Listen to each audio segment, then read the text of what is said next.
Hey y'all, it's that time of year again. The most important day of the year is April 2nd, which is the memorial for Jesus. Now, because of that, I ordered me a dress off of Shein that I thought was really nice. So this is the dress that I ordered, and this is the dress I got. Thanks a lot, Shein. Fine. I'll do it myself. So I decided to stop being lazy and go to Hobby Lobby and pick up some fabric. So even though they don't have as much as the selection as Joann Fabric used to have, RIP Joann Fabric, they still have a pretty nice selection.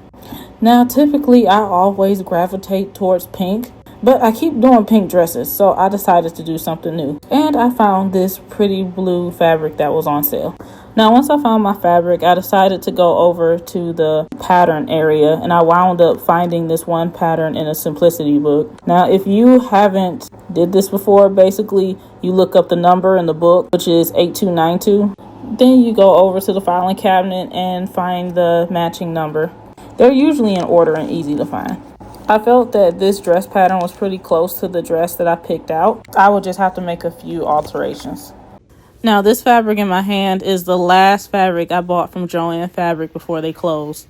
And I decided to use that as an overlay over the blue chiffon fabric that I bought.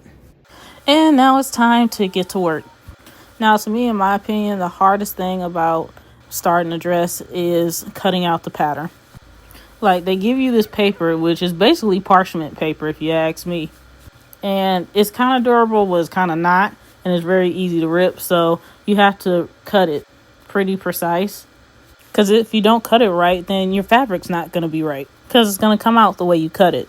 Once I was done cutting the pattern, then it was time to cut the fabric. And I do my best to have very little scraps as possible. So I try to cut it in a way to utilize all the fabric. And I had a lot of fabric left over, but we're definitely going to be using that. Now it's time for me to pin the fabric to my mannequin. So the first thing I try to do is have the mannequin at my height so I can see where the dress is going to fall on me. And then I just start pinning from there. Now I know it looks crazy now, but you got to trust the process. And then I put the overlay over it, and actually I'm going to turn the butterflies around because the butterflies are upside down. That's driving me crazy. And then here's the little shawl thing. Now in my head, I already see my vision. You just got to trust the process and keep going. And you can't judge it until it's done. But this is what I have so far, TikTok. Look at Simba. You think he was the one that did all this cutting the way he laying around. But anyway, so stay tuned for part 2 of my memorial dress.